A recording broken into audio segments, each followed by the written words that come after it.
Bonjour Abdelaziz, ravi de t'avoir avec moi pour cette interview aujourd'hui. On a décidé de traiter tous les deux de tout ce qui est hormones, en particulier hormones féminines. On va parler de SOPK, de ménopause en particulier, parce que c'est un sujet qui est récurrent dans nos consultations, qui est souvent un moment qui est redouté par beaucoup de femmes. Donc je pense qu'il est important de faire un point là-dessus, dédramatiser la situation et surtout être dans la prévention, expliquer, etc. On pourra peut-être parler d'autres affections hormonales, notamment la maladie d'Hashimoto ou peut-être même l'endométriose. Donc on verra où ça nous mène au fur et à mesure de ce qui nous vient à l'esprit. Et puis du coup, je vais te laisser te présenter. Ok, bah écoute, moi c'est Abdelaziz El Mansouri, comme tu viens de me mentionner. Je suis donc naturopathe spécialisé dans l'approche de la médecine fonctionnelle. Mais en plus d'être un praticien de la médecine fonctionnelle, on va dire, comme j'avais dit la dernière fois avec le docteur Georges Mouton, je dirige aussi une école qui s'appelle Innov Naturopathie.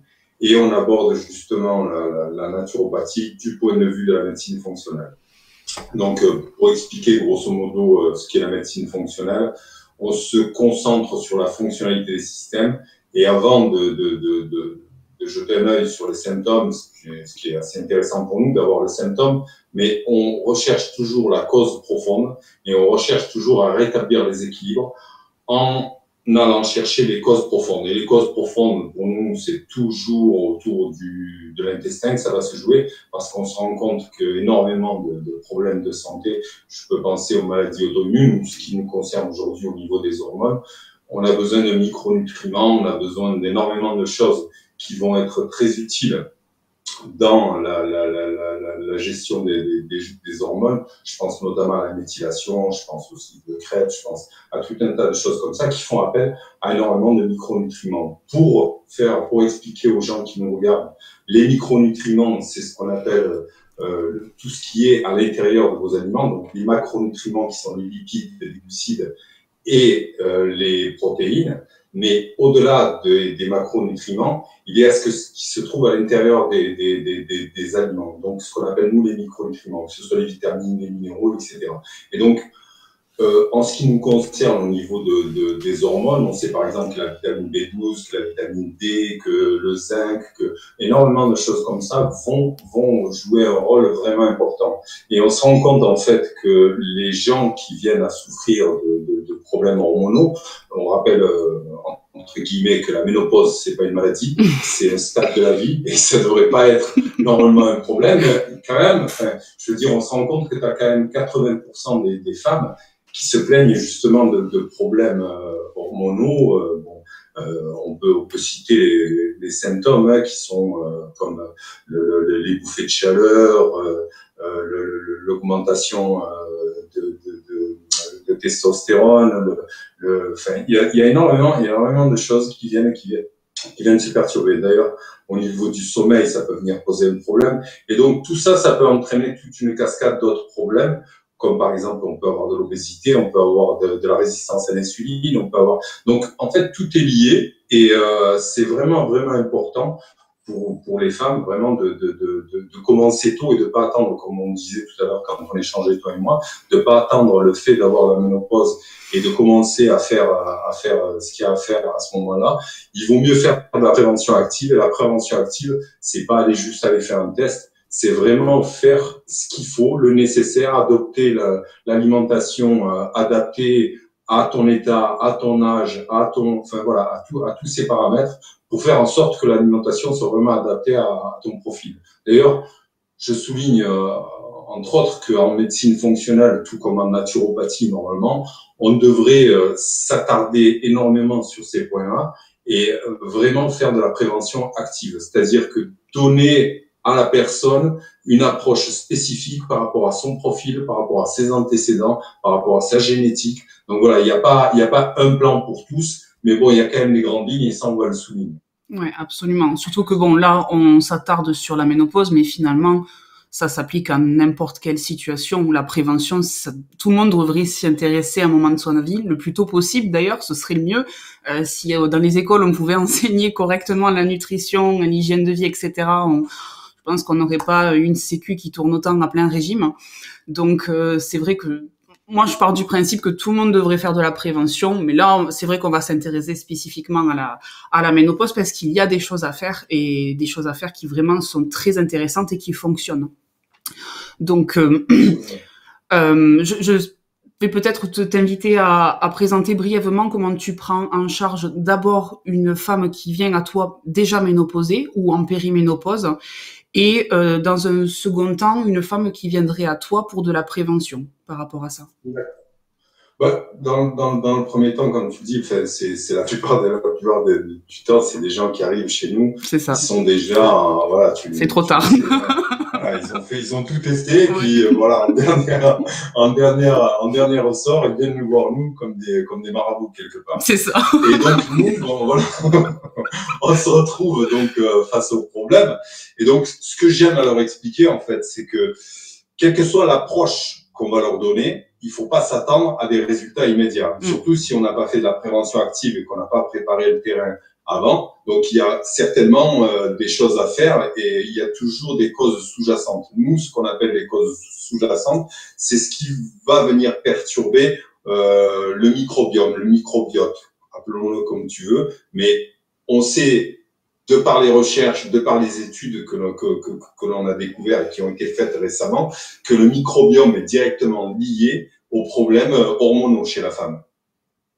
Et pas que chez la femme d'ailleurs. Donc, nous, si tu veux, le traitement naturel de la ménopause, il est réalisable, comme je te l'ai dit tout à l'heure, grâce à la médecine fonctionnelle. Elle permet de booster et d'adapter tout au long des changements de la vie, de rééquilibrer facilement, en inversant en fait les symptômes de la ménopause. Bon, la ménopause, elle est reconnue comme un problème de santé reproductive, enfin de la santé reproductive importante pour les femmes, et c'est une étape importante dans le cycle de la vie d'une femme. Donc quelque part, c'est pas réellement une maladie, c'est vraiment une étape de sa vie. Et donc à ce moment-là, nous, qu'est-ce qu'on fait? On va rechercher donc les causes fondamentales. Et les causes fondamentales, bien souvent, on se rend compte que ces dames, elles ont un régime qui est inadapté à leur profil et à leur état. Qu'est-ce que j'entends par là? J'entends que la plupart du temps, elles suivent un régime qu'on va appeler, nous, occidental standard, basé sur les céréales, avec beaucoup de sucre, beaucoup d'aliments morts comme les yaourts, enfin tout ce que nous vend la télé, tout ce que nous vendent les diététiciens. Je vais pas tu peux y aller. Tu peux y aller. Ça me dérange pas du tout. Donc voilà, c'est pas les seuls. Hein. T'as les nutritionnistes et tout ça. Enfin, il suffit d'écouter par exemple Cohen pour s'en rendre compte de l'aberration de donner totalement un mode alimentaire à tout le monde et de la même manière. Je veux dire, l'homme moyen sur lequel ces gens-là se basent est un mythe. Il n'existe pas. Il n'existe pas. Donc, on est tous individualisés et tous avec certaines caractéristiques et certaines causes sous-jacentes. La plupart du temps, c'est quoi? Au niveau de l'intestin, ce qu'on va rencontrer, c'est souvent un SIBO, une candidose, une inflammation, une résistance à l'insuline. Il y a énormément de choses qui vont jouer un rôle là-dedans. Et nous, la première des phases que l'on fait, c'est déjà de rétablir l'état de l'intestin, remettre ça en activité, ce qu'on appelle nous le péristaltisme, rétablir un péristaltisme optimum, de manière à ce que il y ait du mouvement, comme je t'avais dit une fois dans une vidéo quand on avait fait ça avec Gilbert, movimiento es vida. Et toi qui es un nom espagnol, tu comprends ce que je te dis. Le mouvement, c'est la vie. Tant qu'il y a du mouvement, il y a de la vie. Et si ça stagne, c'est qu'il y a un problème. Donc, le fait de faire stagner des aliments, ça va entraîner la constipation. Si tu as de la constipation, forcément, tu vas aller beaucoup moins aux toilettes. Et donc, tu vas avoir énormément d'inflammation, énormément de microbes, énormément de bactéries et voire même de champignons qui vont se développer à ce niveau-là. Et nous, vraiment, la première attention, c'est déjà d'arrêter les aliments qui peuvent poser problème, donc auxquels réagissent ces personnes. Et en général, ça va dépendre. Hein, tu sais, on n'a pas toujours, comme je t'ai dit, un modèle pour tout le monde. Par exemple, je vais te donner le cas typique des Hashimoto que les femmes connaissent beaucoup parce que je pense que c'est à peu près 90. Enfin, tu as à peu près, allez, disons 4 femmes sur 5 qui sont concernées. Enfin, sans le savoir souvent. Dans les cas de Hashimoto, c'est en général 4 femmes pour un homme. Quoi. Ouais, donc c'est vraiment quelque chose qui les affecte. Et donc, au niveau de Hashimoto, moi, ce que j'aime bien me proposer, par exemple, c'est quelque chose qui va revenir à la base. Parce que on n'est pas dans un truc où tout est centré sur nous, quoi, en tant que thérapeute. C'est une approche participative. Qu'est-ce que j'entends par là? J'entends le fait que je propose une alimentation. Par exemple, moi, ce que j'aime à donner pour la Hashimoto, c'est un paléo auto-humain. Qu'est-ce qu'un paléo auto-humain? Un paléo auto-humain, c'est exactement un paléo, sauf qu'on va supprimer les usual suspects, genre les œufs, les morels, le café, enfin, un tas d'aliments comme ça qui peuvent venir poser problème. Et après, ce que je demande à ces personnes, c'est de tenir un carnet et de noter au fur et à mesure les aliments qu'elles vont réintroduire un à un et les problèmes qu'elles ont rencontrés avec ces aliments.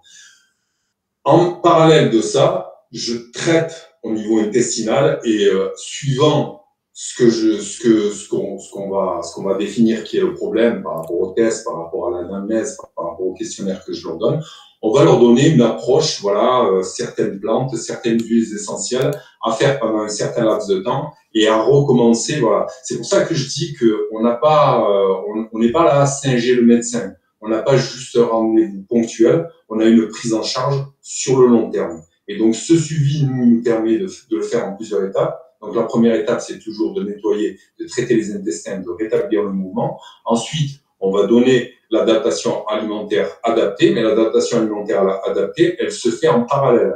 Donc, j'attends pas de terminer, par exemple, la détox pour donner l'alimentation. Dès le début, je vais couper les aliments qui vont poser problème parce que sinon, ça sert à rien de nettoyer si on a toujours le problème qui agit. Donc, ensuite, une fois qu'on a terminé ces deux phases, on va passer à la phase de réensemencement. Comme je t'expliquais, le microbiome et le microbiote sont super importants. Donc, à ce niveau-là, il faut redonner ou refavoriser, faire de la discrimination par rapport aux bactéries pathogènes. Et on va favoriser les commensales. Et petit à petit, progressivement, on se rend compte que les gens bénéficient de ça. Un truc qui est super important aussi, c'est que la ménopause, elle arrive à un certain âge, c'est-à-dire aux alentours, on va dire, de 50 ans. Et on sait pertinemment que quand on vieillit, on a une acidité gastrique qui diminue. Et donc, comment dire, on a plus intérêt à donner des aliments digestes qui sont plus faciles à digérer. Je te donne un exemple. La viande est beaucoup plus digeste que les légumineuses. Je pense que, par exemple, les femmes qui sont en ménopause, du fait même de la constitution des légumineuses à cause des antinutriments, à cause de l'indice glycémique élevé, même si j'aime pas trop le terme d'indice glycémique, mais il y a un moment donné où ça compte. Et donc, de par le profil de cet aliment, je sais que c'est un aliment qu'on préfère supprimer. Et j'ai pas mal de clientes qui ont adopté, par exemple, le régime carnivore et elles se trouvent super dedans. Bon, après, moi, sur le long terme, j'ai un problème avec le carnivore parce que c'est pas très social. Tu sais que, enfin, voilà, manger comme on mange en religion. Je m'en sors plutôt bien, ça va. Ouais, ça peut devenir un problème. Donc, après, ce que je leur fais, moi, c'est plutôt les ramener vers quelque chose de paléo. Mais bon, j'aime pas trop le nom des régimes, mais disons qu'on va leur donner une alimentation avec une haute densité nutritionnelle ou nutritive, si tu préfères. Ouais, complètement. Voilà, d'accord.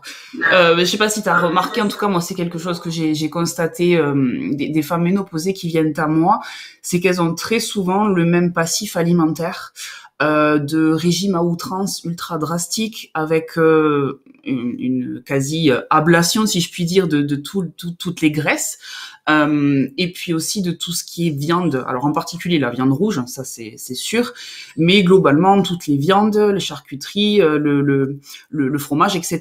Donc tout ce qui peut être protéines et lipides a été très diabolisé. Et au niveau du choix des lipides, quitte à en consommer, ce sera plutôt du végétal que de l'animal. Et donc en fait, quand elles arrivent à cette période de ménopause, elles sont ultra carencées, mais ultra carencées en vitamine D, en vitamine A, toutes les vitamines liposolubles, mais également beaucoup d'acides aminés. La B12 aussi. Hallucinant. Et là, quand tu essaies de leur expliquer que pour rattraper tout ça, va falloir y aller, et que même on n'arrivera jamais à rattraper à 100%, que moi je leur dis souvent que la ménopause, c'est horrible à dire, mais je leur dis que souvent c'est le moment où il faut rendre des comptes en fait, et on n'arrivera jamais totalement à rattraper un métabolisme qui a été flingué pendant des années. Donc on peut calmer les choses, améliorer les choses, mais de là à retourner à avant, c'est impossible parce qu'il y a trop de dégâts qui ont été faits pendant des années. Et je pense en particulier aux acides aminés qui sont censés concourir aux acides biliaires, notamment la taurine. En s'étant coupées des viandes rouges, elles sont souvent très carencées en ce genre d'acides aminés ultra intéressants. Et du coup, elles ont une digestion qui est catastrophique. Elles ont une mauvaise détoxification parce que du coup, au niveau de la bile, elles s'écoulent très mal.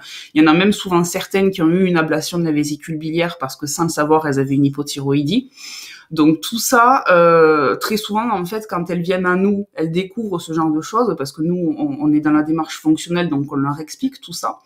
Mais malheureusement, il faut composer avec ce genre de choses et essayer de rattraper le plus possible. Mais ouais, moi, ce que je constate le plus, c'est grosse carence en acides gras, vitamines liposolubles et acides aminés. Ça, vraiment, très important. Hallucinant. Et puis, effectivement, porosité intestinale. Quasi systématiquement, quoi. Voilà, ça, tu vois, c'est ce qu'on expliquait. C'est clair. Et de toute façon, je veux dire, s'il y a carence, il y a forcément problème là, à ce niveau-là, quoi. Je veux dire, si tu as pas de biodisponibilité, si tu n'as pas d'absorption des micronutriments, forcément, en bout de chaîne, tu as carence. Et comme tu l'as très bien souligné, quand on est en carence, pour revenir en arrière, c'est chaud. Mais après, je suis pas aussi pessimiste que toi. Ah bon, vas-y, donne leur espoir. Non, c'est vrai, il y a quand même de bons résultats. Ouais. Et franchement, tu peux vraiment améliorer la vie. Mais voilà, c'est là, je pense que sans vouloir faire de généralité, j'aime pas faire ça, tu vois. Mais vraiment, c'est pas un truc que j'aime faire. Mais c'est vrai que vous, en tant que jante féminine, vous avez plus tendance à lire ces genres de magazines, tu les connais, hein, où on va te donner des pseudo-conseils de santé, etc., et toujours basés sur les mêmes gourous, hein, sûr, ouais. Et qui vont leur dire que voilà, je veux dire, si tu laisses Google ou ces magazines t'expliquer la nutrition, tu te retrouves avec des contradictions, mais complètement hallucinantes, en fait. Sachant que nous, par exemple, qu'est-ce qu'on va leur conseiller? On va leur conseiller de manger des graisses saines. Qu'est-ce que c'est que les graisses saines? C'est les avocats, c'est l'huile de coco, c'est le beurre de noix, c'est le gras animalier, enfin tout ce que le tout ce que c'est gens-là tout ce qui est saturé. Voilà. Après t'as quoi? T'as les protéines de haute qualité, telles que la viande, mais pas n'importe quelle viande, parce que là, tu vois, je sais pas si tu as lu mon dernier article sur les vaches, il a fait sensation. J'ai vu vite fait Gilbert commenter. Voilà, j'ai allumé un petit peu, Irène Grosjean, maintenant, je prends même plus de gants. Ouais, non, mais t'as raison, parce qu'elle fait beaucoup de dégâts. On nous dit qu'il faut faire attention, qu'il y a l'éthique, que ci, que là. Mais la première des notions pour nous, en tant que naturopathe, c'est primum non nocere. Primum non nocere. On ne devrait pas nuire à la santé d'autrui. Et pour ne pas nuire à la santé d'autrui, il faut pas faire n'importe quoi. Et là, on arrive à un truc, tu l'as vu, hein, l'assistant, le bras droit, ou nomme-le comme tu le veux, on va l'appeler Miguel B, on va pas dire son nom, voilà, s'est fait attraper. Et ce genre de personnes font plus de mal à la société, à la médecine naturelle, que nous, en les critiquant, parce que moi je me retrouve. Alors hier j'ai reçu des messages, mais des trucs de fou, comme si j'avais tué Bambi. Enfin, je veux dire, tu sais, personne n'aime celui qui tue Bambi, quoi, hein, dans le film. Mais réellement, quand on regarde les conseils alimentaires que vont donner ces naturopathes, parce que on n'a pas que le problème avec les diététiciens ou les nutritionnistes basés sur les calories, on a aussi le problème des pseudo-naturopathes qui vont proposer des régimes alimentaires sortis de leur chapeau en prétendant qu'on est des vaches, en prétendant qu'on est des gorilles et que, soi-disant, on a le même système digestif. Absolument pas. On ne fonctionne pas de la même manière. D'ailleurs, le titre que j'avais donné à cet article, c'est « Les vaches ne mangent pas d'herbe ». Pourquoi elles ne mangent pas d'herbe? Parce qu'en fait, elles consomment de l'herbe. Déjà, une vache, elle a un estomac qui est fait de 4 compartiments, et notamment le rumen, et elle se sert énormément de sa salive pour justement faire mastiquer cette herbe, mais cette herbe, c'est pas elle qui la nourrit, parce que dans l'herbe, qu'est-ce qu'il y a? Il y a 0 nutriment. Donc, il faut arrêter de mentir aux gens, de leur dire qu'en étant végétarien, on va trouver tout ce qu'il nous faut, parce que soi-disant, les vaches, elles font 500 kilos, qu'elles arrivent à faire 500 kilos en mangeant de la viande. C'est pas vrai. Elles ne consomment pas de l'herbe, elles consomment des bactéries. En fait, si tu veux, la cellulose qui est dans l'herbe, elle sert à nourrir les bactéries, et elles se nourrissent des bactéries. Donc, déjà, sur ce point-là, on peut souligner le fait que c'est, excuse-moi le terme, hein, mais ces charlatans, ils prétendent des choses qui ne sont pas, et qui sont pas adossées par la science, et donc, du coup, ils font des affirmations qui, elles pourraient être drôles, tu vois, si c'était juste un spectacle qu'on regardait à la télé. Mais malheureusement, il y a énormément de gens qui suivent ça. Ils ont suivi Casas Novas avec ses jus. Ils ont suivi Irène avec ses délires crudivores et alimentation vivante. Va m'expliquer ce que c'est, quoi. Sérieusement, va m'expliquer. Et dans sa vidéo magique avec de la musique derrière, tout ça, elle est là à nous expliquer que soi-disant, on est exactement pareil que des gorilles. Mm. Mais le gorille, c'est exactement la même chose que la vache, sauf que c'est pas le même système digestif. Déjà, le système digestif du gorille, il a des intestins plus courts que nous et un côlon plus long. Pourquoi il a un côlon plus long? Parce que de la même manière, lui, pareil, il se nourrit pas d'herbes. Il se nourrit des bactéries qui se nourrissent de la cellulose qui est dans l'air. Oui. Donc là, c'est encore un point intéressant. Donc, pour nous, les protéines et les seules vraies protéines, pourquoi je te dis tout ça un petit peu avant, c'est que pour nous, les seules vraies protéines, c'est les protéines animales. Et de la même manière, c'est des protéines animales, mais d'animaux qui sont issus du pâturage, c'est-à-dire qu'ils vont manger de l'herbe et qu'ils vont leur donner des bactéries. Parce que tu comprends bien que si on leur donne des farines, comme ce qu'on est en train de faire avec les élevages en batterie, là, comme ils font, ça va poser problème. Déjà, au niveau intestinal, la vache va être inflammée et toute cette inflammation et tous ces problèmes vont se retranscrire dans leur lait, par exemple. Si on prend le lait de la vache, on sait pertinemment qu'il y a deux types de lait. On a le lait type A1 et type A2. Et le lait type A2, le lait type A1 pose réellement problème. Pourquoi? Parce que justement, cette alimentation de ces vaches fait que, en bout de chaîne, on a une chaîne d'acide aminé. Enfin, si tu veux, la caséine, c'est une protéine. Et dans la protéine, on sait qu'il y a des chaînes d'acide aminé. Et dans cette chaîne d'acide aminé, tu as un segment de tu as 7 éléments dans un segment qu'on va appeler les opioïdes. Et les opioïdes vont justement venir poser un problème au niveau intestinal parce qu'ils vont ralentir le transit. Et au final, on va se retrouver avec tous ces problèmes que tu parlais de porosité, etc. Donc, pour nous, une bonne protéine, elle vient d'une viande qui a été nourrie à l'herbe. Et un autre point qui est important, chose que faisaient nos ancêtres, d'ailleurs, c'est pour ça que je parle de retour au mode ancestral, c'est que ces gens-là mangeaient l'animal du museau jusqu'à la queue. Donc, les abats, les machins, enfin voilà, tout ce qui a vraiment des micronutriments dedans et qui va être vraiment utile, et surtout quand on arrive à l'âge de la ménopause. Après, moi, je suis pas contre, contrairement par exemple à Gilbert qu'on a en commun, je suis pas contre moi de manger certains fruits à condition de les manger dans le repas, mais tout va dépendre de la personne qu'on a en face. Si elle a des problèmes, je veux dire, si on regarde ses antécédents médicaux et ses antécédents familiaux et qu'on se rend compte qu'elle a un problème au niveau de la résistance à l'insuline et tout ça, je te recommande pas, tu vois, forcément. Je vais pas donner tout le monde de la même manière, mais en règle générale, manger un fruit, enfin, il y a des phytonutriments dedans, il y a des antioxydants, il y a tout un tas de choses qui sont super intéressantes, et je vois pas l'intérêt de s'en priver, tu vois. Après, tu as d'autres choses. On a aussi comment ça s'appelle, des racines qu'on peut donner. On a aussi des plantes qui peuvent venir aider, comme les fleurs de la passion, comme le millepertuis, comme je t'en avais noté une d'ailleurs que peu de gens connaissent, c'est l'actea grappe. Tu connais? Non. Mais justement, tu sais, pour les bouffées de chaleur et tout ça, c'est super intéressant, tu vois. Enfin, moi, je suis pas pour l'allopathie en premier. Tu vois bien, je traite toujours le fond, etc.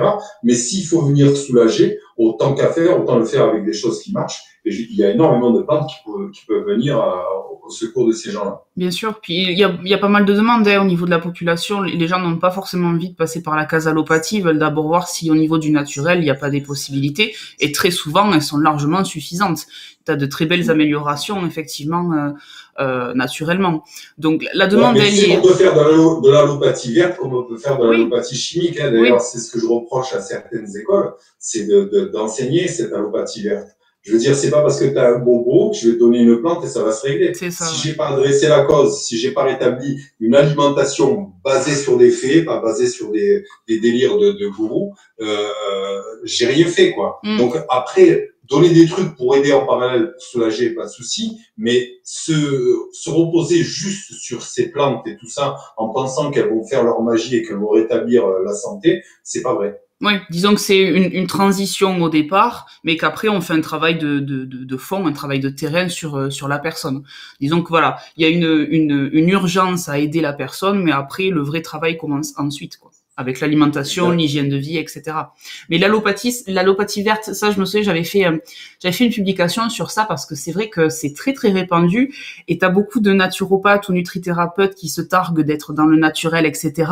Et puis, ce qui te fait rire, c'est que quand ils voient, par exemple, sur les analyses, carence en vitamine D, ben, on va mettre de la vitamine D. Carence en fer, on va mettre du fer. Et pourquoi il y a ces carences? Pourquoi? Qu'est-ce qui se passe au niveau alimentation? Est-ce que la personne est capable, ne serait-ce que de les absorber? Très souvent, personne ne parle de l'estomac et de l'acidité gastrique, ce qui pourtant est la base de la digestion chez l'être humain. C'est en ça qu'on se différencie des singes.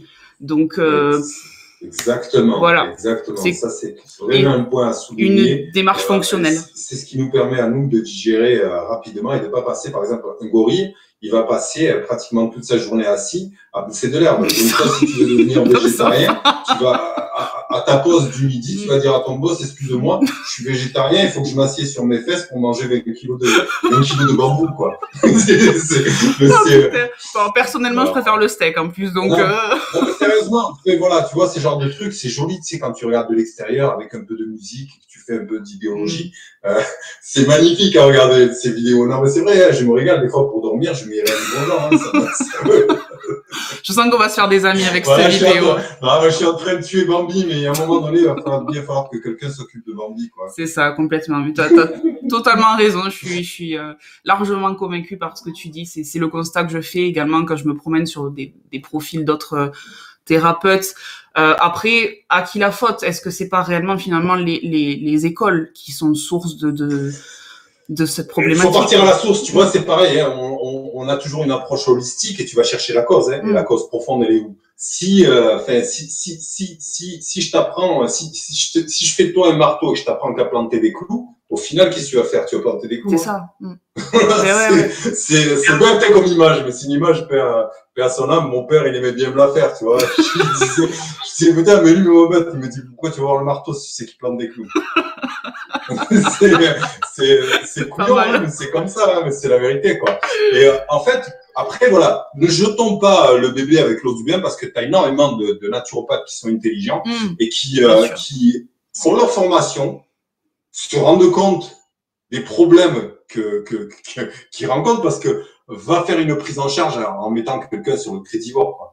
Je veux dire, ces gens-là qui ne changent pas leur fusil d'épaule, à mon avis, c'est pas qu'ils ne savent pas, ils le savent, mais c'est un fonds de commerce. Enfin, je veux dire, comment tu veux, enfin, ils font tellement de pognon là-dessus qu'il y a un moment donné, enfin, je veux dire, c'est flagrant. Tu peux pas mettre quelqu'un avec tout ce qu'on vient d'expliquer et on a la science. Je veux dire, c'est pas une attaque personnelle que je fais. Hein, je parle pas de leur personnalité. Je parle de ce qu'ils enseignent en tant qu'enseignants et en tant que personnes qui font des vidéos. Donc, si tu veux, c'est cette approche-là qui me pose problème parce que la personne lambda qui n'a pas la formation qu'on a toi et moi, elle va absorber ça, elle va regarder ça, elle va se dire bon mais ça marche. Et puis quand on a eu l'exemple avec ce Miguel B, quand les choses ne marchent pas, elles vont rappeler cette personne en lui disant mais écoute, j'ai ce problème, ça se règle pas. Qu'est-ce qu'il leur répond? Non, tu l'as pas assez bien fait.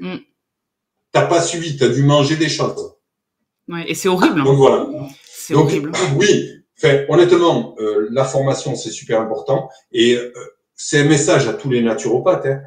Le fait d'obtenir un diplôme, c'est bien. Félicitations d'ailleurs à tous ceux qui l'ont obtenu. C'est un achievement, comme on dit en anglais. C'est vraiment, tu es arrivé à quelque chose, tu es arrivé au bout d'un projet. Mais ça s'arrête pas là. On sait pertinemment que notre métier à nous, c'est 80% de recherche. Je veux dire, si tu penses que tu as eu ton diplôme et qu'il faut t'arrêter de chercher, à ce moment-là, tu vas avoir un problème toi en tant que thérapeute parce que tu vas pas avoir les outils nécessaires pour pouvoir aider tes clients et aussi tu pourras pas évoluer. Je veux dire, il faut fracasser ces dogmes. Il y a un moment donné, comme je dis moi, en science, on évolue de funérailles en funérailles.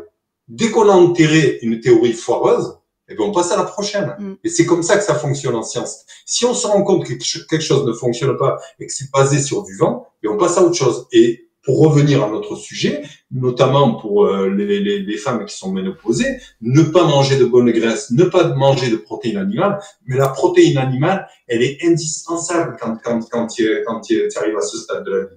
Complètement. Notamment parce que tu vois, tu parlais de gastrie. Tu sais que les IPP, par exemple, c'est un des médicaments les plus vendus de la pharmacopée. C'est un des médicaments les plus rentables avec la statine. Ouais. Ouais. Et qui est surutilisé, c'est vraiment... Voilà, et quand tu vas sur prescrire, ils te disent quoi? Ils te disent, ils insistent et ils le disent aux médecins qu'il faut pas que ça dépasse plus de 3 à 4 semaines. Ouais, à un moment j'en ai, ça fait 10 ans qu'ils en prennent. Ah, mais 10 ans, ouais, voilà, tu les vois, et c'est prescrit par les professeurs, des machins. Tu regardes ça, tu tombes de ta chaise. Ouais. Le truc, c'est que ils vont utiliser ces IPP, alors que si tu regardes bien, ils prennent le problème à l'envers. Parce qu'en fait, la plupart du temps, c'est pas un problème d'hyperacidité, c'est souvent un problème d'hypoacidité. Donc, quand tu prends ce genre de saloperie, tu vas aggraver le problème, parce que tu vas réduire encore ton acidité. Donc, du coup, comme tu vas réduire les aliments beaucoup moins, tu vas avoir des carences en micronutriments. D'ailleurs, je pense que au niveau de l'estomac, on parlait tout à l'heure de la vitamine B12, tu as le facteur intrinsèque qui se fait dans l'estomac, et c'est ce qui crée la vitamine B12. De prendre des IPP, c'est un gros inhibiteur de la vitamine B12. Et ça, en bout de chaîne, je te parlais tout à l'heure de méthylation, de cycle de Krebs, etc. Ça pose énormément de problèmes parce que c'est un facteur super important. C'est pour ça que les femmes qui ont ce problème avec la ménopause qui est mal gérée, elles ont aussi des problèmes cardiaques en bout de chaîne. Elles ont aussi de la résistance à l'insuline en bout de chaîne. Donc, ces choses-là, la vitamine B12, la vitamine B9, c'est des choses super importantes. Et de ne pas avoir une chlorhydrie adéquate, c'est un énorme problème. Et de continuer à prendre des IPP, enfin voilà, je te promets, je l'ai eu plusieurs fois ce problème. La personne qui a pris les IPP, elle a tellement de confort avec, ça lui calme tellement ses acidités que pour la faire décrocher, au secours. Ouais. Parce que tant que moi j'ai pas pu lui faire décrocher les IPP, j'ai du mal à avancer. Donc j'essaie de faire en sorte, j'essaie de voir un petit peu avec l'argile, avec voilà, j'essaie de voir comment on peut faire avec les plantes amères. Enfin, il y a tout un processus à faire pour justement rétablir la chlorhydrie. Je pense aussi aux suppléments d'HCl qu'on peut faire aussi, qui est super intéressant. Mais si on n'a pas arrêté les IPP, c'est game over, quoi. C'est ça, complètement. Et tant qu'on est d'ailleurs sur le sujet des médicaments, parce qu'il y a beaucoup à dire, alors on n'est pas médecin, mais on constate les effets secondaires de notre côté, donc je trouve que c'est important d'en parler.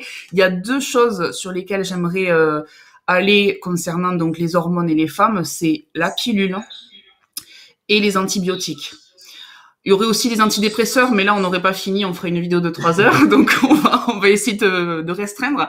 La première chose, la pilule contraceptive, ou du moins les contraceptifs, qui vont apporter très souvent une dose massive d'œstrogène. Donc, on se retrouve très souvent en dominance œstrogénique. Et alors là, pour la ménopause, je vous dis pas, parce que quand ça fait 20, 30 ans que vous prenez ça, au secours. D'ailleurs, il y a des femmes d'ailleurs qui constatent déjà les méfaits quand elles l'arrêtent parce qu'elles souhaitent par exemple tomber enceinte, qu'elles peuvent avoir de grosses difficultés parce qu'elles ont peut-être un SOPK ou un truc du genre.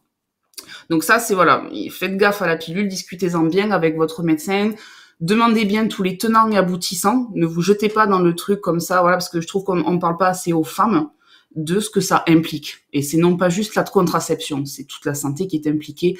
Donc ça, c'est le premier point. Le deuxième, les antibiotiques. Donc là, moi, par contre, je constate énormément de candidose. Ça pullule, si je puis dire, sans mauvais jeu de mots, dans tous les sens. Très souvent, c'est à des stades très avancés de candidose, très souvent systémique, parce qu'en fait, qu'est-ce que font la plupart des praticiens quand il y a candidose? Ils rajoutent de l'antibiotique par-dessus.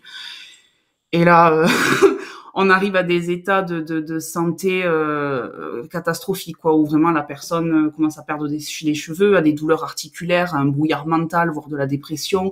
Et quand on fait l'anamnèse, ah ouais, c'est hallucinant. Et l'anamnèse révèle toujours 4 à 5 antibiotiques qui se sont fait suite, en fait, où il n'y a même pas eu de réensemencement entre-temps. Donc, On n'a pas laissé le ventre souffler, ne serait-ce qu'un petit peu. Du coup, ça se manifeste au niveau vaginal, en fait. Du coup, tu as aussi les candidoses à ce niveau-là qui arrivent. Tu as très souvent des infections urinaires qui se greffent par-dessus. Enfin, à la fin, tu as un truc, voilà, la personne, elle est à genoux, quoi. Donc, les antibiotiques, ça modifie la chimie du microbiote. Donc, voilà, c'est vraiment un sujet super important à ne pas négliger. Et donc, ça...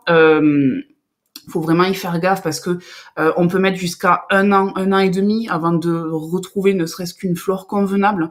Donc si vous avez, si jamais tu la retrouves, voilà, si tu la retrouves, et comme on laisse pas le temps, parce que la définition même d'antibiotique, c'est quoi? C'est anti-vie, ça tue tout, hein. Ça tue les bons comme les mauvais. Alors que si tu as des manières naturelles, et franchement, on n'est jamais obligé d'arriver jusque là. Tu peux faire une décoction d'ail avec des clous de girofle. Tiens, on donne des petits conseils gratos là comme ça.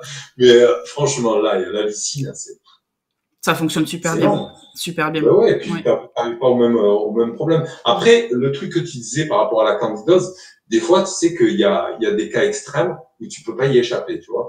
Bon, au-delà de prendre juste des antibiotiques pour le faire, on sait pertinemment que la berbérine, par exemple, c'est une arme fatale. On sait très bien que tu rajoutes en parallèle une huile essentielle d'origan, par exemple, avec la berbérine, et tu mets les deux en parallèle, une tuerie, quoi. Une tuerie. Et t'as pas besoin, enfin voilà, et tu subis pas les conséquences. Et tu te rappelles ce que je te disais au début de notre entretien, c'est que les études démontrent clairement qu'il y a un lien entre la dysbiose intestinale et les problèmes hormonaux, en général. Donc, on en revient toujours au même truc. Si tu as une malabsorption, si tu as une perméabilité intestinale, en bout de chaîne, tu as forcément des carences. Mais les carences, qu'est-ce que ça va entraîner? Parce que ce qu'il faut que les gens comprennent, c'est que les micronutriments, c'est ce dont vont se servir tes cellules, tes organes, tout ça, pour venir réguler les choses, pour faire ce qu'on appelle l'homéostasie, tu vois, pour rétablir les choses à l'équilibre. Mais du moment que tu vas être carencé dans certains micronutriments essentiels, il va forcément au bout y avoir des symptômes, donc des choses qui vont se révéler et qui ne sont dues justement qu'à ce manque, qu'à ces carences, quoi.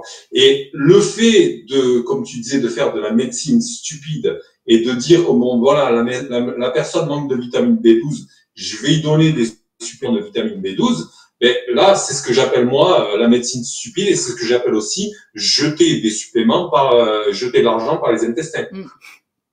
C'est couillon, hein, encore une fois, je suis plein de vieilles expressions comme ça, mais ça vient bien imager vraiment le truc, parce que tant que j'ai pas rétabli le péristaltisme, tant que j'ai pas rétabli une bonne santé intestinale, j'aurais beau faire ce que je veux, ça changera pas. Et bien souvent, ce que j'expliquais la dernière fois même avec Gilbert, c'est que de changer juste l'alimentation, c'est pas suffisant, tu vois. Il faut absolument traiter, tu vois. Et c'est là que, voilà, quand tu as une approche comme la nôtre, qui est assez large, hein, parce que nous, on est spécialisé dans les plantes, on est spécialisé dans les huiles essentielles, on est spécialisé dans la nutrition, on est fortiche aussi, sans nous jeter de fleurs, en anatomie, physiologie, biologie. Enfin voilà, vraiment, on a un large spectre. C'est ce qui nous rend, sans me faire d'ennemis encore en disant ça, meilleur que des diététiciens qui sont juste basés sur les calories et qui sont là pour t'apporter ton apport calorique, etc. C'est bien, c'est super, mais le langage du corps, ça n'a jamais été les calories et on le sait pertinemment que c'est les hormones. Et là, on est en plein dans le sujet, c'est-à-dire que si tu ne réfléchis pas à l'alimentation d'un point de vue hormonal, à quel moment tu vas venir aider une personne qui souffre, par exemple, de ménopause, enfin, qui souffre, entre guillemets, qui est arrivée à une étape de la vie de la ménopause. Je sors du truc pathologique parce que on aime bien inventer des pathologies. La ménopause n'est pas une pathologie. C'est un stade de la vie. Mais voilà, si t'as pas ce qu'il faut pour gérer ça, si tu ne t'exprimes pas en termes d'hormones, comment est-ce que tu veux te comprendre avec ton corps? C'est comme, tu vois, ce vieux film-là, Lost in Translation, tu vois, où t'as le type qui passe sa vie dans l'hôtel et tout ça, et il essaie de se comprendre avec des Japonais. Enfin, je veux dire, à un moment donné, si tu parles pas le même langage, tu vas y arriver en faisant des petits gestes et tout ça, mais tu n'auras jamais la profondeur que tu as que quand tu as le même langage. Comme aujourd'hui, on a une base de langage, toi et moi, qui nous permet de nous comprendre. Et bien, de la même manière, quand tu donnes une alimentation adaptée à la personne, au point de vue hormonal, c'est comme si tu lui donnais le programme adapté. Et puis après, il faut pas se leurrer. Hein. Je veux dire, le corps, et surtout au niveau du système hormonal, on a beau décrire hein, ce que ça fait, mais ça nous dépasse. C'est tellement subtil. Et c'est là que moi, tu vois, il y a mon côté spirituel qui ressort, que tu es en émoi, quoi. Tu peux être qu'en admiration devant une telle chose, devant une telle perfection. Et comment ça, enfin, je veux dire, c'est incroyable. Dès que tu commences à mettre la tête dans l'anatomie, la physiologie, la biologie, enfin, que tu en ressortes pas croyant, je suis presque Ouais, je suis d'accord. Je suis d'accord. Moi, quand je faisais mes études, j'étais les études de diététique que j'oublie peu à peu parce que bon, c'était pas forcément une super période. Mais les bons souvenirs que j'en garde, c'est mes cours de biochimie, de physiopathe, c'est quand tu plonges là-dedans, tu te dis mais comment c'est possible c'est la perfection incarnée quoi. Il y a tout qui s'embrique, c'est juste génial. Et quand tu sais les bons outils nécessaires à ce fonctionnement, à cette machinerie, et que tu les mets en application sur des patients et paf, ça prend forme. Ah, il y a une espèce de puissance qui monte, c'est assez exceptionnel. Ouais, c'est dingue. Hein. Et c'est pour ça que nous, on appelle un retour au mode ancestral, mais pas juste, enfin, tu vois, moi, j'aime bien parler de métaphysique. On n'est pas juste un corps, tu vois. Et il y a des choses qui dépassent juste le côté physique, tu vois. On sait pertinemment, par exemple, que le stress, que toutes ces choses-là jouent quelque chose dans la santé. Et le fait d'aborder la santé de manière globale et de prendre la personne pas que dans son côté mental, psychique et physique, mais en y ajoutant ce que suppriment beaucoup de gens dans la science, le côté âme, le côté spirituel, le côté, voilà. Et il y a une sagesse là-dedans. C'est quand on dit un retour au mode ancestral, quand on prend les textes métaphysiques et quand on s'intéresse à ça, on se rend compte qu'il y a une sagesse là-dedans. Et la sagesse, elle vient aussi dans l'alimentation. Je veux dire, les prophètes parlaient souvent de nutrition. Ils parlaient souvent de choses comme ça. Et par exemple, j'ai pris la médecine Unani, je sais pas si tu connais. Oui, d'accord. C'est la médecine prophétique musulmane que je me suis attelé à lire, à étudier parce qu'on m'avait filé des livres et tout ça, et j'ai trouvé ça super intéressant. J'ai jamais trouvé un des conseils qui était donné dans ces études qui n'était pas en cohérence avec les dernières découvertes scientifiques qu'on a fait. Donc, de la même manière qu'en termes de philosophie et en termes de nutrition, quiconque vient te voir en te disant qu'il a un nouveau concept, qu'il a un nouveau modèle et qu'il a une nouvelle sagesse, eh ben c'est un imposteur. Parce que on ne refait pas la sagesse. Tu vois, la sagesse humaine, elle est telle qu'elle est. Et je veux dire, enfin, il y a beaucoup de gens qui prennent le relativisme. Tu sais, chacun sa vérité, chacun son truc. Moi, ce que je leur propose en général, c'est de monter au 10e étage, tu vois, et de sauter tous les deux du 10e étage. On va voir si son relativisme, il est capable de l'empêcher de s'écraser au sol. Si la loi de Newton, elle l'affecte ou pas. Ou si son relativisme, il est capable d'empêcher cette chose d'arriver. Donc, voilà.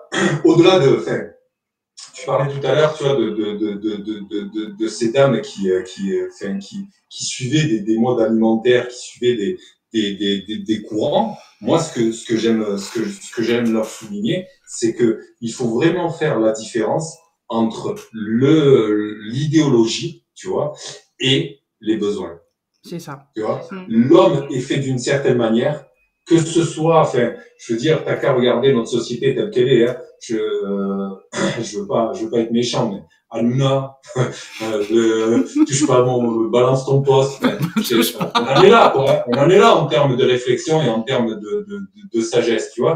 Alors que si on était dans quelque chose de beaucoup plus traditionnel, où on enseignait aux gens, tu vois, la noblesse d'âme et comment élever son âme, parce que l'homme est fait pour être élevé, l'homme est fait pour être sublimé. Et si on enseignait ça, et si on donnait cette espèce de comment te dire, pas d'amour de soi, tu vois, mais de respect de soi et d'autrui, tu vois, eh ben, on n'en serait pas là à se faire déraciner au premier coup de vent et à se faire embobiner par des mouvements comme les mouvements végans, comme les mouvements que j'appelle moi théosophes, avec leurs théories pseudo-scientifiques, qui voudraient nous imposer, tu vois.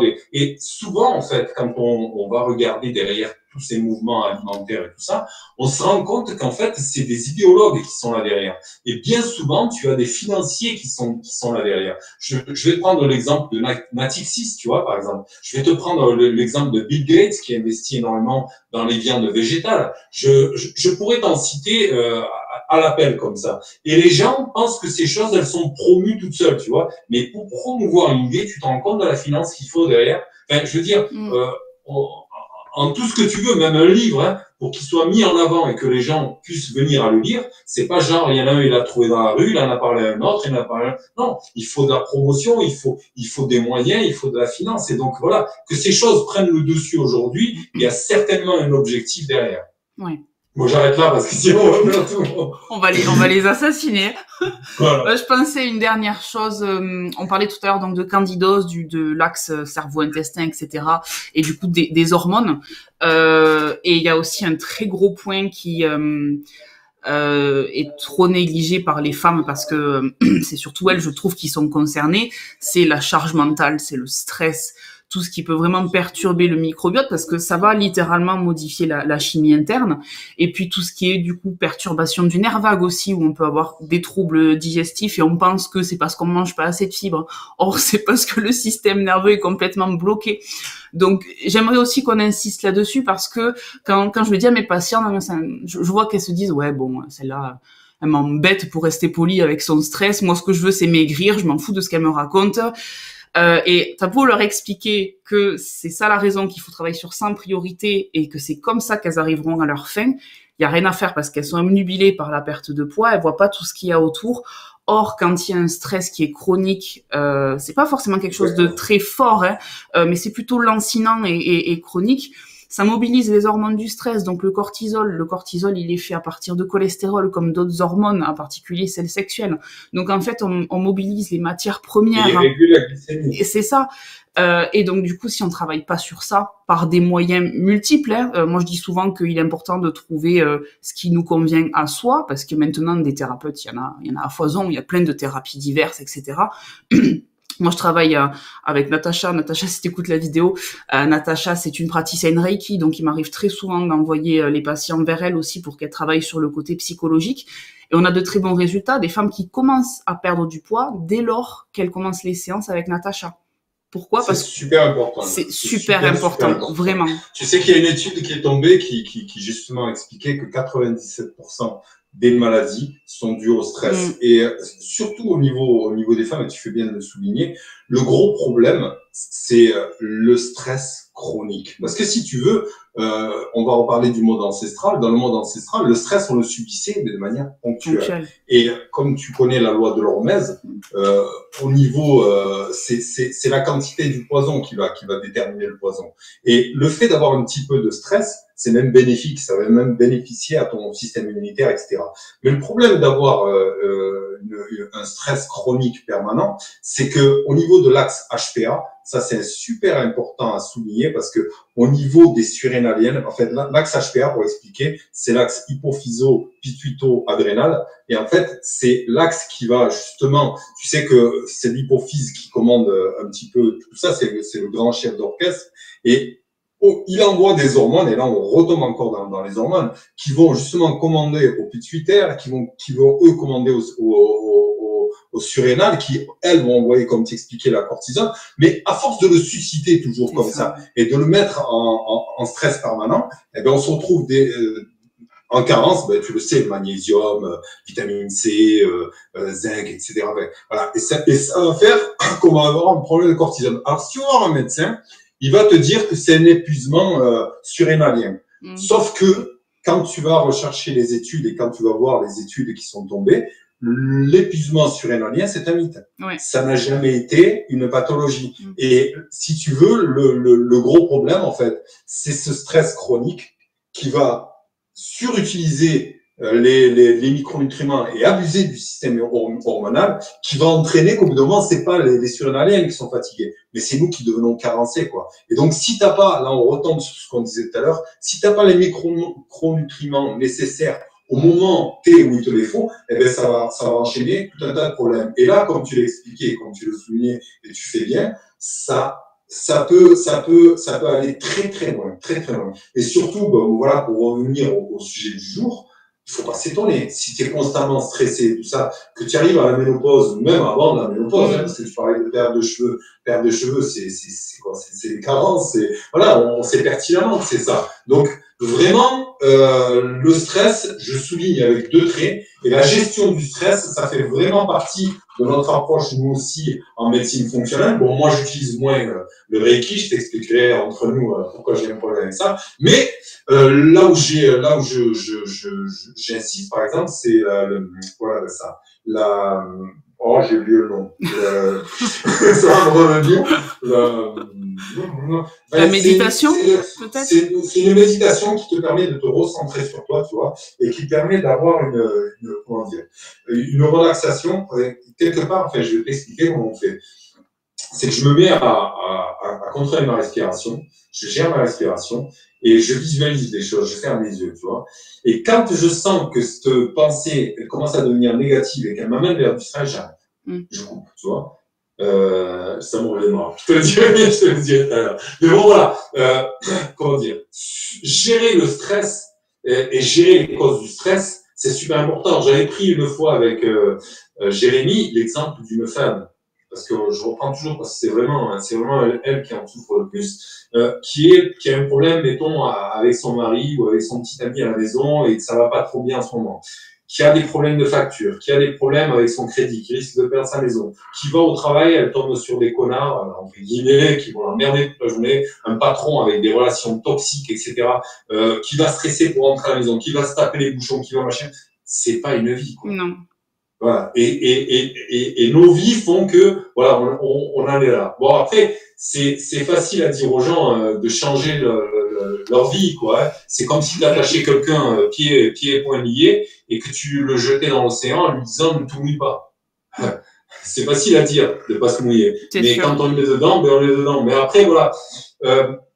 Il faut pas attendre le burn-out. Il faut pas attendre la dernière étape pour se rendre compte qu'il y a un problème. Et si on peut pas le gérer de manière radicale en changeant complètement sa vie, et bien voir ce qu'on peut aménager, ce qu'on peut faire pour vraiment, voilà, pour pouvoir vraiment gérer tout ça et toujours de garder en tête, voilà, c'est pour ça que je parlais de retour à la sagesse et au monde ancestral. Si on avait ne serait-ce qu'un petit peu de sagesse, il y a beaucoup de choses qu'on n'accepterait pas dans cette société. Oui, c'est ça, c'est l'engrenage dans lequel on est, hein, qui fait que il est très difficile d'avoir un contrôle sur tout ça. On peut essayer d'améliorer certaines choses, mais on a tous un travail pour manger, etc.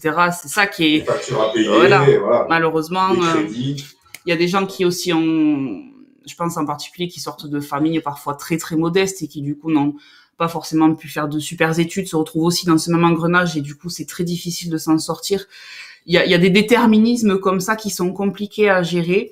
Mais il faut vraiment essayer de se protéger un maximum. Et nous, de notre côté, enfin moi en tout cas, ce que j'essaye de faire le plus, ce qui est à ma portée, je ne suis pas psychothérapeute, je ne suis pas du tout, ce n'est pas mon travail. Tout ce que je peux faire, c'est donner des indications sur des thérapies que je connais qui sont possibles, qui peuvent être intéressantes. Et puis je dis aux gens aussi d'aller dehors, d'aller dans la nature, d'aller au soleil, de couper de tout ce qui est champ électromagnétique dès qu'ils le peuvent. Ça, c'est à la portée de tous et c'est gratuit.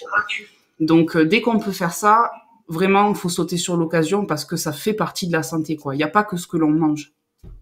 Surtout qu'on est dans une période magique pour ça, parce que là, on est tous, on va pas dire de mots qui vont nous faire sauter la figure, mais bon, tu vois très bien où est-ce que je veux en venir. On est comme dans The Truman Show, quoi. Quand le mec, il arrive au bout du délire, quoi, et que le phoque de son bateau tape le décor et qu'il s'en rend compte qu'il est dans un délire, voilà, qui ne peut plus durer. Et puis là, on met les gens, comment dire, au pied du mur, parce que là, on les empêche même de travailler, on les empêche, voilà. Donc, il y a un moment donné, quand est-ce qu'on dit stop? Ouais, quand est-ce que le fait d'accepter les conditions qui nous sont imposées, et toujours de manière de plus en plus drastique, vont faire que on va retrouver cette pseudo-liberté, entre guillemets, si jamais elle a existé, quoi. Est-ce que ces choses-là, de gober toutes ces choses-là et de se mettre au pli de gens, excuse-moi le terme, mais médiocres, quoi, parce que j'ai pas d'autre mot. Je trouve ça même insultant, quoi, tu vois, de me faire imposer des choses par des médiocres. Ouais, tu vois, c'est tellement ignoble, ils sont tellement en dessous de tout que de les regarder, pour moi, ces genres de personnes n'ont pas de légitimité. Et donc, quelque part, tu vois, même pas, je les mentionne même dans mes conversations ou dans mes objectifs ou dans mes issues de développement, j'ai tout recentré vis-à-vis de ce que je suis censé être en tant qu'homme. Et j'essaie de réfléchir à la chose autrement et de réfléchir déconnecté de la matrice. Pour pas entrer dans le truc de Néo, là, de Matrix, mais on voit très bien que c'est de la programmation prédictive, un petit peu tous ces films quelque part, et que ce qui nous arrive quelque part, enfin voilà, je veux dire, c'est pas anodin, hein, je veux dire, il y a pas de hasard. Et moi, je sais que c'est pas facile, hein, qu'on n'a pas tous les mêmes capacités, etc. Mais quelque part, ce qui est beau dans la période qu'on vit aujourd'hui, c'est que on n'a pas le choix. En fait, si, on a le choix. C'est soit on va être mis au tapin, et quand je dis au tapin, mais vraiment, ça va aller très loin, soit on va se redresser en tant qu'hommes et femmes, et on va prendre les choses en main. Et la chose qu'il faut enlever, c'est le facteur peur. Il y a quelque chose en nous qui fait qu'on est relié à autre chose.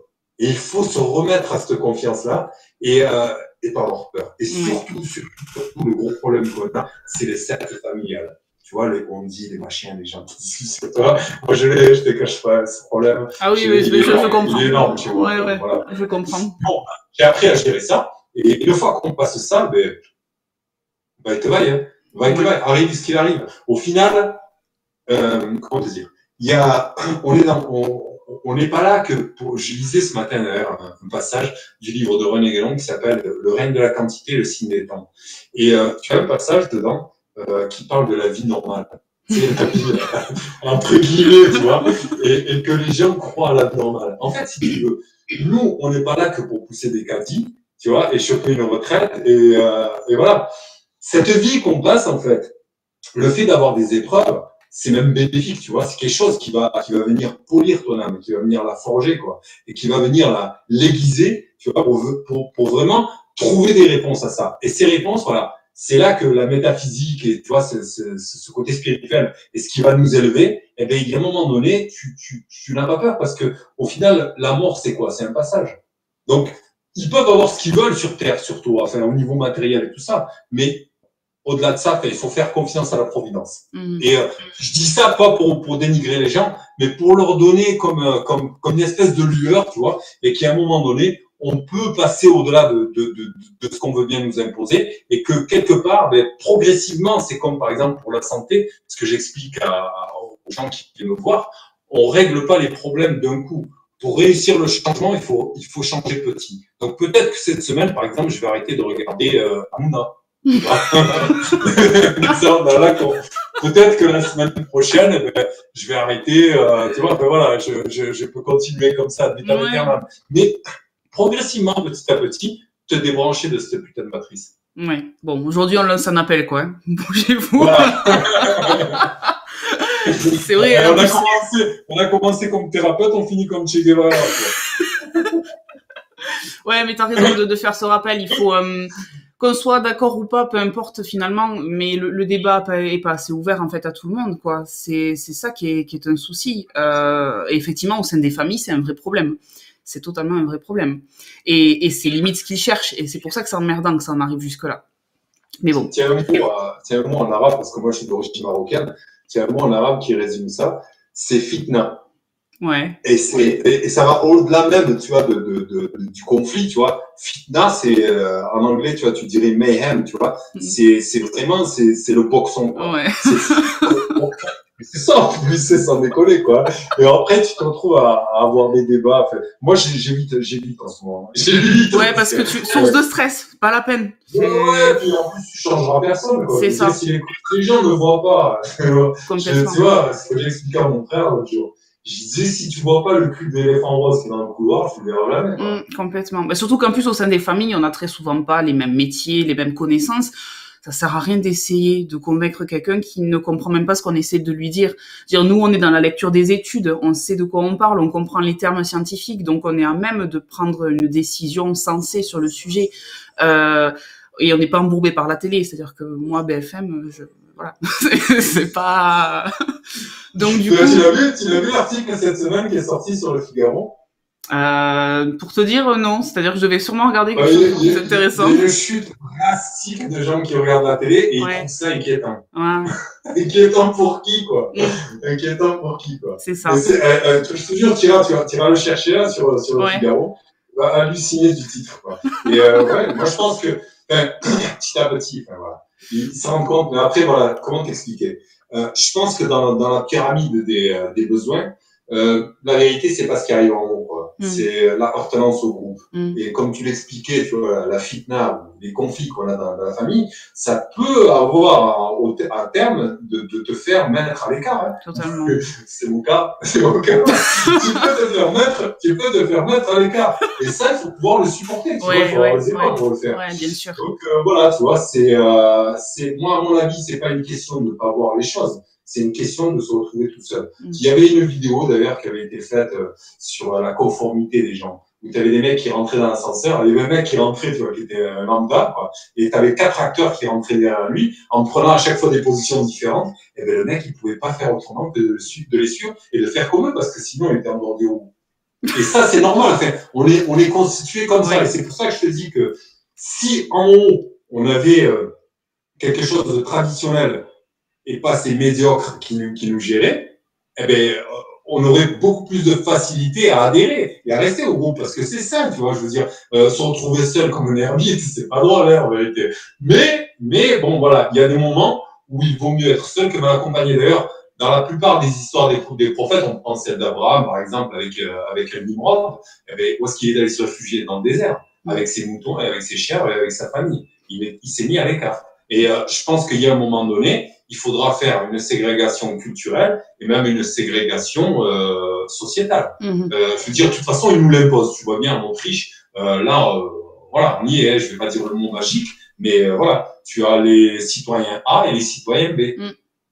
Ouais. Donc ouais, on est exactement là-dedans. Mais bon, pour revenir à nos moutons, et ce qui nous a amené là, en fait, si tu veux, c'était le stress, quoi. Et donc le stress comme cause majeure, si tu veux, des problèmes de santé. Je veux dire, on peut pas, tu vois, en médecine holistique, c'est ce qui est magique et ce qui est beau dans notre métier, c'est que ça nous pousse à aller développer d'autres choses, d'autres connaissances, tu vois, et notamment des connaissances philosophiques et métaphysiques qui nous permettent aussi de comprendre la cause du mal. Et la cause du mal, c'est pas juste, ce qu'on mange ou ce qu'on machin, c'est tous les facteurs. C'est tout ce qui nous entoure, les relations toxiques, l'entreprise dans laquelle on veut, faire un boulot qu'on n'aime pas, se lever tout le matin en disant merde, c'est chaud quand même. Voilà, tu vois, ce genre. Voilà, il faut adresser tout ça. Donc, c'est pas pour monter un parti politique qu'on est parti dans ces conversations, mais en fait, c'est pour vraiment souligner le fait que le confinement, entre guillemets, j'évite d'utiliser ces mots-là, mais la période qu'on vit depuis 2 ans, en fait, on ne peut pas dire qu'elle n'a pas eu un impact psychologique sur les gens. On ne peut pas dire qu'elle n'a pas eu un impact de santé sur les gens. D'ailleurs, au niveau mortalité, en Angleterre, il y a une étude qui est sortie aujourd'hui, c'était sur le Télégraphe, ils expliquaient qu'il y avait 10 000 morts de plus que la période de l'année dernière. À quoi c'est dû? Qu'est-ce qui s'est passé? Voilà, on va regarder un petit peu plus. Et apparemment, selon eux, c'est pas le pseudo machin circus qu'on est en train de vivre qui a causé ça. D'accord. Ouais. Donc voilà, tu vois, voilà. Donc il y a forcément un impact sur nos vies et il faut aussi savoir gérer ça. Et je pense notamment aux femmes parce que elles sont beaucoup plus permissibles au stress que ne le sont les hommes. Après, sans vouloir faire de généralité, c'est pareil, tu as des hommes et des femmes qui sont de la même manière, mais c'est vrai que elles sont beaucoup plus affectées par ça. Oui, totalement. Et du coup, forcément, les hormones sont impactées et tout ce qui va avec. Pour revenir sur notre sujet de base. Bah, tu le sais, nous au niveau. C'est ça, c'est difficile de rester à l'image en fait de nos métiers qui nous demandent de nous intéresser à tout. par rapport à la santé. Forcément que quand on nous lance dans une discussion, c'est pareil. Voilà, je t'ai dit, je savais que ça allait partir en freestyle, tu vois. C'est pour ça que je t'ai dit, est-ce qu'on aurait un plan? Je pense que tous les deux, on est un peu pareil. Moi, j'ai fait des études de lettres, alors c'est pour ça, faut pas me faire parler non plus. C'est foutu sinon. Mais du coup, alors c'est vrai que... Je pense pas que c'est un rapport, mais je pense que voilà, c'est la façon dont on est. Oui, la façon de penser, bien sûr. C'est un dénominateur commun aux autres professionnels qui sont comme nous, j'en suis certaine. Donc finalement, Donc, tout ce que ce soit... De quoi? Qu'est-ce que tu donnerais comme conseil, justement? Alors, pour la ménopause ou globalement toutes les sortes? Non, on va arrêter là sur un sujet parce que c'est bon. Alors, en général, je te dis la ménopause, effectivement, je fais un gros travail sur le microbiote, sur la porosité, etc. Je fonctionne très souvent par étapes et ça, j'essaie de bien le faire comprendre aux patients parce que lui, il est tout feu, tout flamme, il veut tout faire tout de suite. En 6 mois, c'est réglé, basta, je vais mieux. Et non, c'est pas comme ça que ça se passe. Donc, effectivement, très souvent, quand on démarre, on est sur une étape plutôt d'éviction des aliments qui vont être inflammatoires pour cette personne, etc. Donc, effectivement, le AIP, je l'utilise pas mal. Ça peut être du cétogène, mais pas forcément. Ça dépend vraiment de la personne. Une fois qu'on a fait cette éviction-là, en général, déjà, la personne se sent beaucoup mieux au niveau du système digestif. Mais ça veut pas dire que c'est réglé, parce qu'en fait, je lui propose ensuite de travailler sur la porosité intestinale. Donc là, on remet au centre des choses, en général, les abats, quand c'est possible, parce que tout le monde n'aime pas les abats, ou il y a même des gens qui ont peur des abats. Donc, c'est vraiment... Moi, je trouve que c'était bon. C'est vraiment touchy comme sujet, en particulier chez la femme, parce que je trouve que... d'un point de vue, comment dire, je sais pas si on peut parler réellement de philosophie, mais les femmes ont une peur bleue de la viande et des abats comme si j'ai l'impression qu'elles mangeaient leur gamin, tu vois.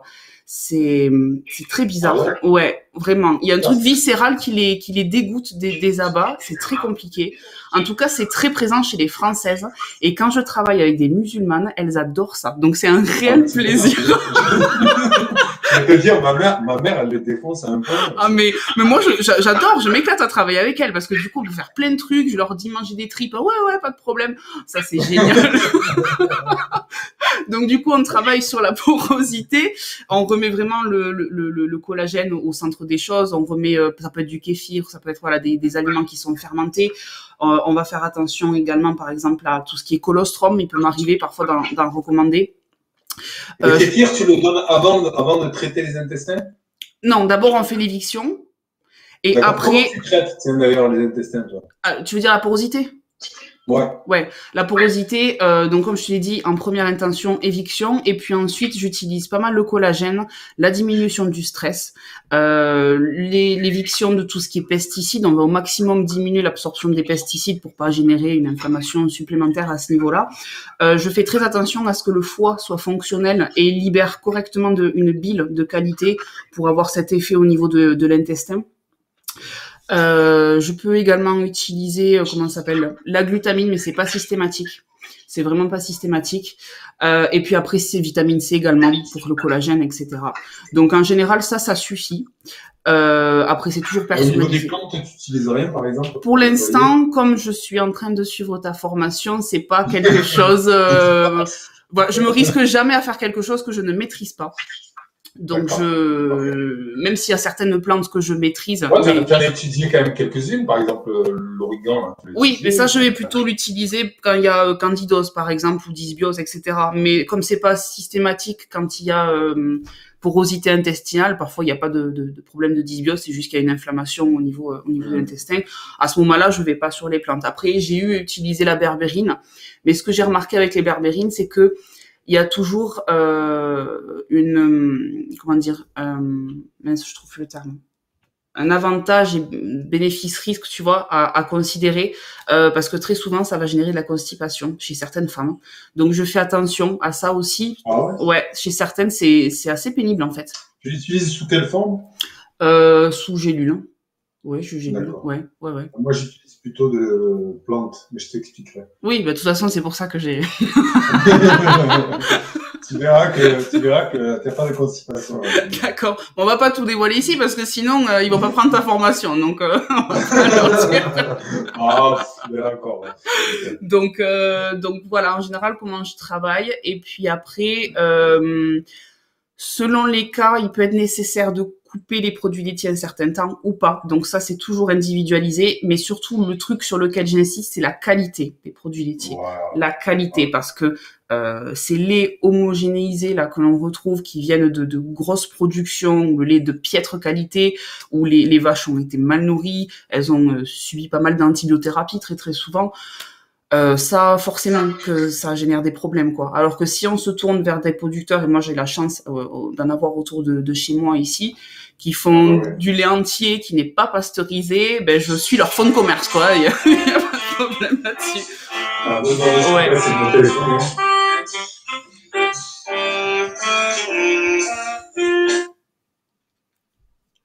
Désolé. Non, c'est pas grave, ça arrive.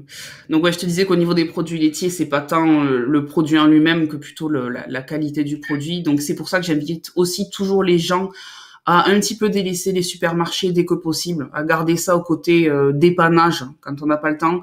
Mais dès qu'on peut, rencontrer les producteurs, aller sur les marchés, favoriser les circuits courts. Déjà parce qu'on fait vivre les paysans de notre pays et que c'est largement mieux.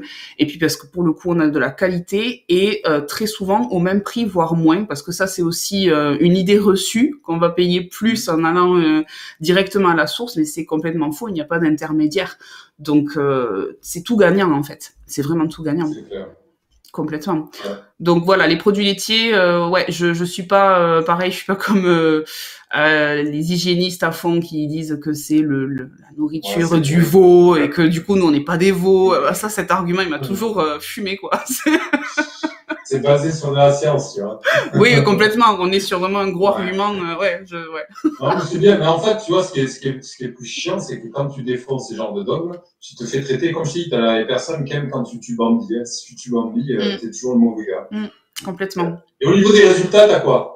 Alors au niveau des résultats, déjà très souvent, il y a une digestion qui revient à la normale. Et ça fait partie des gros, je parle pour les femmes ménopausées là en particulier, ça fait partie des gros soucis qui reviennent le plus souvent en première intention. Donc il y a un transit qui revient à la normale, c'est-à-dire que j'entends par là minimum 1 selle à 2 selles par jour qui sont correctement moulées. On n'est pas sur des petites crottes de lapin ou au contraire de la diarrhée, on est vraiment sur quelque chose de normal parce que ça aussi, les gens ne regardent pas assez, mais les selles, c'est super important et pas besoin d'aller chez le médecin pour ça. La consistance et la couleur vous en disent déjà beaucoup sur votre santé, donc c'est très important. Donc on a ça qui revient à la normale, on a très souvent les ballonnements qui diminuent drastiquement. Je peux te faire une parenthèse. Vas-y. L'expression comment tu vas. Oui, normalement c'est vrai. Tu vas, c'est ça. Limite, on pourrait te dire comment tu chies. Quoi. C'est exactement ça. Je le fais avec certaines personnes, mais je l'ai choisi.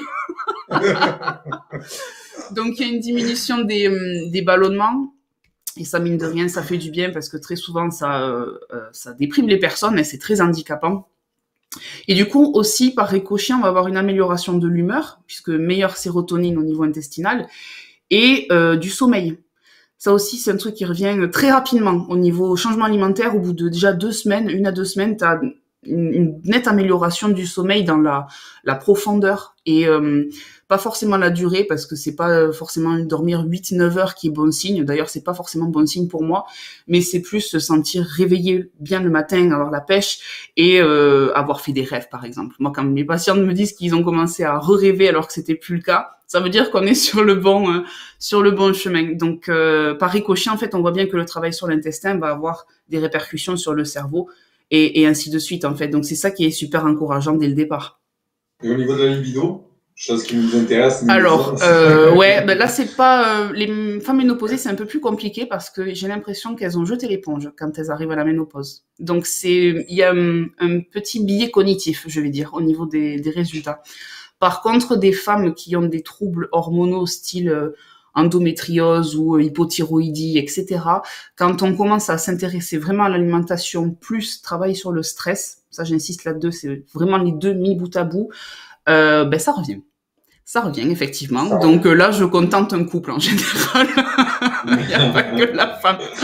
C'est clair, hein, c'est vrai. Et ça, j'insiste dessus parce Mm. que les hommes, des fois, ils ont souvent une incompréhension par rapport à Ouais, ça. Et c'est bien malgré elle, hein. Des fois, je veux dire, quand elle arrive à la ménopause et qu'il y a moins de libido, des fois, il faut essayer de comprendre. Et ça peut permettre parfois de sauver même des couples, tu vois, bien sûr. de faire comprendre ce genre de choses. Et voilà, enfin, voilà, après, il faut y travailler. Et après, il y avait aussi le gros problème qu'elles ont aussi, c'est au niveau de la sécheresse vaginale. Mm. Ouais. Est-ce que là, à ce niveau-là, tu vois, toi, de ton côté, des améliorations? Alors moi, j'ai pas forcément eu de plainte par rapport à ça. Jusqu'à maintenant, c'est assez rare. Et puis, il y en a certaines qui osent pas forcément en parler. Donc à ce moment-là, je n'insiste pas sur le sujet. Mon but, c'est pas de les Voilà, mettre mal c'est à dur l'aise. à aborder. Voilà.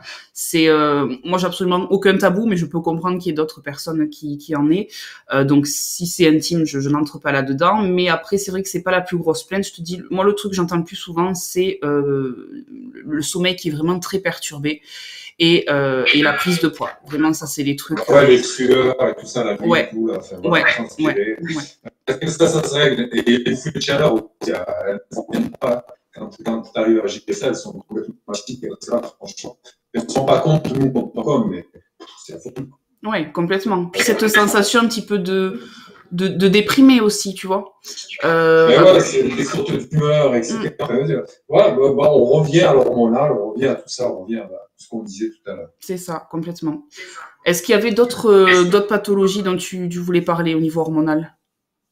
Moi, je pense qu'on a à peu près fait le tour, sinon là, Ouais, on est reparti pour un c'est cycle ça. d'une heure, hein, tu vois, si je te fais partir sur les syndromes des ovaires polykystiques. Mais bon, voilà, nous, tu sais, comme on l'a souligné au début, vraiment, ce qui va nous importer, c'est pas le symptôme, hein, c'est voilà, c'est la cause. Et de toute façon, les causes en général, hein, c'est toujours plus ou moins les mêmes usual suspects. C'est Et ça. c'est à ce niveau-là que ça se joue. Donc, il faut repartir à la base, prendre la chose de manière globale, réadapter l'alimentation des personnes, les sortir de l'idéologie en leur faisant comprendre qu'il y a une différence entre idéologie que l'on respecte, chacun son idéologie, mais au-delà de ça, il n'y a pas de relativisme. Il y a l'idéologie d'un côté et les besoins de l'autre. Et à faire le choix, il vaut mieux choisir les besoins parce qu'au bout d'un moment, on va s'épuiser. Donc voilà, c'est toujours beau les histoires de Bambi à la télé, mais il y a un moment donné, il faut revoir le réel. Et vraiment, quand on adresse ce genre de problème et qu'on n'est pas réfractaire à passer outre les dogmes et qu'on arrive à faire confiance à la personne qui nous accompagne, vraiment, enfin voilà, c'est pas désespéré et on peut vraiment améliorer la vie sans forcément passer, par exemple, on a oublié de parler de ça, les médecins, eux, ils proposent des traitements hormonaux, quoi. Donc, t'imagines, on parlait tout à l'heure de pilules, là maintenant, un problème qui a été déréglé à la base par ce genre de traitement, C'est etc., ça. ils te proposent, eux, une thérapie hormonale. Donc, c'est pour ça que je dis que, bon, ben voilà, le gros problème, ça restera toujours Big Pharma avec son idéologie, hein, et nous, surtout, qui laissons ces gens-là gérer notre santé et gérer notre bien commun, et que, au-delà de la pharmacie, il existe d'autres réponses. On n'est pas en opposition, je le souligne tout le temps parce que pour vraiment préciser, on n'est pas en opposition avec la médecine, mais que la médecine reste dans son domaine et qu'elle laisse faire les gens qui savent faire pour justement accompagner en adjuvance. On ne prend pas la place du médecin. En adjuvance, venir améliorer le confort de vie des gens en apportant des modifications au niveau vie, comme on l'a expliqué, on est allé très loin, hein, on est rentré avec notre chapeau de Che Guevara carrément, pour venir expliquer aux gens qu'il y avait forcément un impact au niveau de nos vies, de ce qu'on subissait, etc.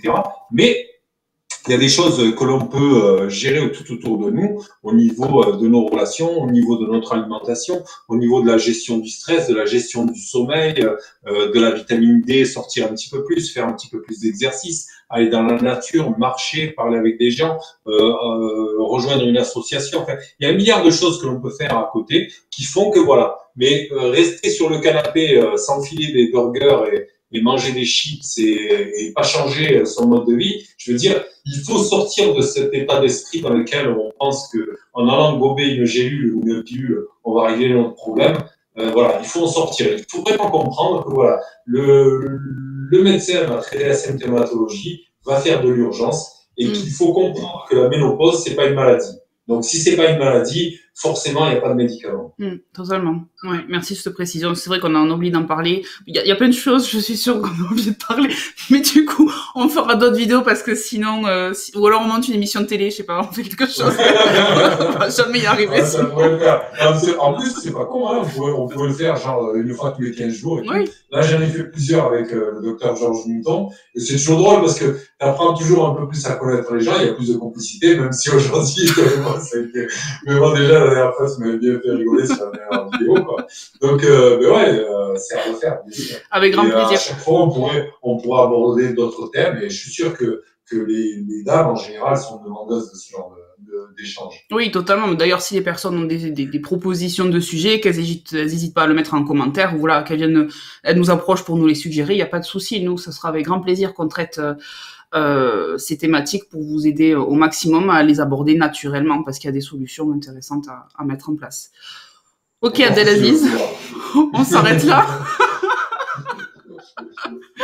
Bon, mais je te remercie beaucoup pour cette intervention. C'était toujours un grand plaisir. C'est toujours dans l'holisme des choses, donc c'est ça qui est plaisant avec toi, c'est qu'on n'est pas centré sur le symptôme, sur le telle ou telle chose, c'est vraiment on prend du recul, on regarde le tableau global et on en fait des déductions qui sont fonctionnelles. C'est comme ça que je pense tout le monde devrait fonctionner. Et moi, j'espère faire de plus en plus de vidéos avec toi, puis avec d'autres thérapeutes aussi, parce que j'aimerais que à terme les gens connaissent davantage leur corps, comprennent comment ils fonctionnent et redeviennent maîtres de leur santé et non pas dépendants du système médical. C'est-à-dire qu'il faut se réapproprier sa santé. Il y a que comme ça qu'on y parviendra, je trouve. Donc voilà, je pense que faire des interventions comme ça, ben ça permet de faire avancer les choses. Voilà, il faut tout décentraliser, que ce soit monnaie, que ce soit agriculture, que ce soit santé. En fait, voilà, il faut tout se réapproprier et je veux dire, il faut être maître de sa santé et arrêter de se soumettre, quoi. J'ai expliqué ça tout à l'heure à une amie en lui expliquant le symbole de Romus et Romulus qui tétaient la louve, qui sont là accrochés à la louve à téter son lait. Il faut se décrocher de la louve, voilà. Et il faut vraiment se reprendre en main et savoir que tu parlais de prévention active. La santé, c'est vraiment la prévention active. De la même manière, j'avais donné une image une fois en expliquant que quand on a un bateau, des fois, il faut savoir le mettre à quai, enlever les coquillages, bien tout racler, repeindre, refaire tout à bien pour ne pas risquer de se noyer au milieu de la mer, quoi. C'est pas une fois qu'on est au milieu de l'océan qu'on va penser à faire de la prévention. Donc, la prévention, c'est toujours actif et c'est toujours en amont. Et ça, tu as bien fait de le préciser, notamment pour les problèmes de ménopause. Parce que sinon, tu arrives au bout, tu paies la note. C'est ça, exactement. Bon, sur ces notes. Il me reste à te remercier quand même, hein. C'est un peu de te remercier. Et merci de m'avoir invité. C'est toujours un plaisir. On s'est fondé la gueule. Ouais, c'est ça.